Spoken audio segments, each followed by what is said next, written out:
रामलला की जन्मभूमि पर भव्य मंदिर निर्माण का कार्य प्रारंभ है। मैं श्री राम जन्मभूमि आंदोलन का सिपाही हूं। मैं विश्व हिंदू परिषद का काम करते हुए, श्री राम जन्मभूमि आंदोलन करते हुए राजनीति के अंदर काम करने के लिए मुझे बताया गया, मैं यहां काम कर रहा हूं।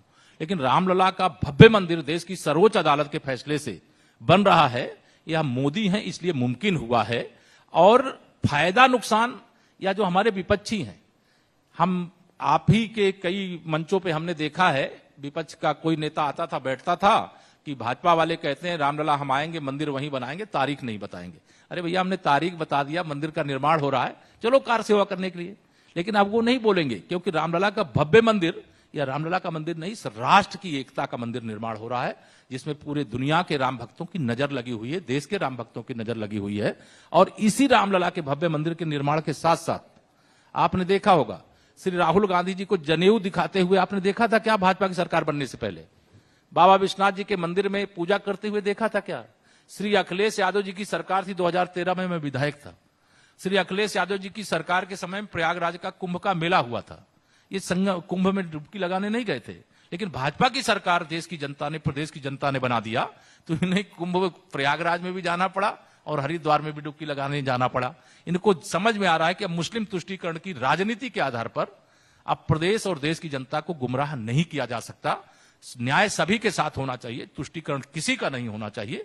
तो ये परिवर्तन जो आया है वो इसी के कारण से आया। लेकिन वो कहते हैं कि हिंदुत्व पर किसी की बपौती थोड़ी है, हम भी हिंदू हैं।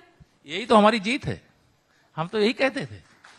अगर ये बात वो कहते हैं तो ये तो हमारी विजय है। और हम चाहते हैं कि अभी वो रामलला के दर्शन करें, कुंभ मेला का स्नान करें, लेकिन देश के प्रधानमंत्री जी की बराबरी करने की कोशिश करते हैं। लेकिन देश के प्रधानमंत्री अगर कुंभ के मेले में स्नान करने जाते हैं, माननीय नरेंद्र मोदी जी, तो वहां पर सफाई करने वाले कर्मियों के चरण भी धो करके उनको सम्मानित करने का काम। पर आपकी पूजा असली, उनकी नकली क्यों?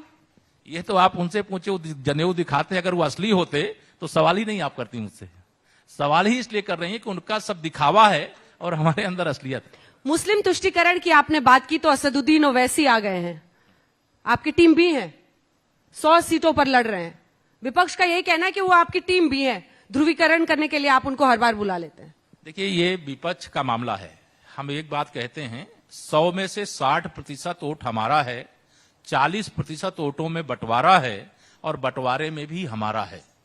ये बात हम सदा कहते रहे और कह रहे हैं आज भी। ये ओवैसी जी और किसी भी नेता को, किसी भी पार्टी को, 40 में आप मुस्लिम और यादव रख रहे हैं, सबको रख रहे हैं। नॉन यादव जो ओबीसी है वो आप कह रहे हैं आपकी तरफ है। 100% में 60% हमारा है, 40% में बंटवारा है और बंटवारे में भी हमारा है।